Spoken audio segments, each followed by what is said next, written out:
دل کو کسی گھڑی چین نہیں آ رہا تھا۔ مجنوں اونٹنی پر سوار ہوا اور لیلا کی بستی کی طرف چل دیا۔ لیلا کے خیال میں مستغرق ہو گیا اور ہاتھ سے اونٹنی کی مہار کی گرفت ڈھیلی ہوئی۔ اونٹنی نے لیلا کی بستی کی طرف چلنے کے بجائے فوراً اپنا رخ مجنوں کے گھر کی طرف کر لیا، کیونکہ گھر میں اس اونٹنی کا بچہ تھا جس کی محبت اس کو بے چین کیے ہوئے تھی۔ جب مجنوں کو عالم بے خودی سے افاقہ ہوا تو یہ منظر دیکھ کر حیران رہ گیا کہ جہاں سے چلا تھا پھر وہاں ہی آ پہنچا۔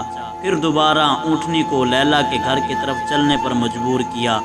آدھا راستہ طے ہو گیا، مجنوں پر لیلا کا خیال غالب آیا اور بے خودی طاری ہوئی۔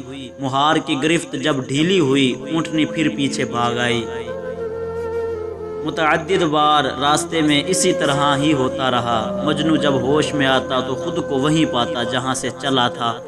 لیلا کی یاد میں جب دل زیادہ بے چین ہو گیا تو اونٹنی کو پھر لیلا کی نگری کی طرف چلنے پر مجبور کیا۔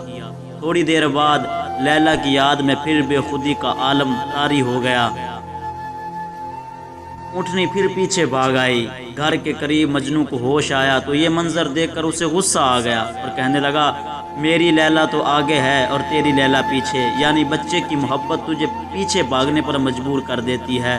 اسی طرح یہ راستہ عشق طے نہیں ہو سکتا اور میں اپنے محبوب کی منزل تک نہیں تمام عمر پہنچ سکوں گا۔ مجنوں نے اوپر سے ہی چھلانگ لگا دی، گرتے ہی زخمی ہو گیا۔ مولانا روم روایت فرماتے ہیں، انسانی جان صاحب عرش و فرش محبوب حقیقی کی جدائی میں خاکہ زدہ ہے۔ وہ اسے ملنے کی خواہش رکھتی ہے، جبکہ یہ خاکی بدن عیش و عشرت کی جستجو میں مشکل اونٹنی کی سمت مخالف کو جاتا ہے۔ لیلا ایک انسان جس کے عشق میں مجنوں اس قدر کھویا ہوا ہے اور اسے ملنے کے لیے تن من کی بازی لگا رہا ہے، اور ہم اللہ اور اس کے پیارے رسول صلی اللہ علیہ وآلہ وسلم کے عاشقین کہلاتے ہیں۔ ہمیں اپنے قول و فعل کے ذریعے زیادہ عمل کرنے چاہیے۔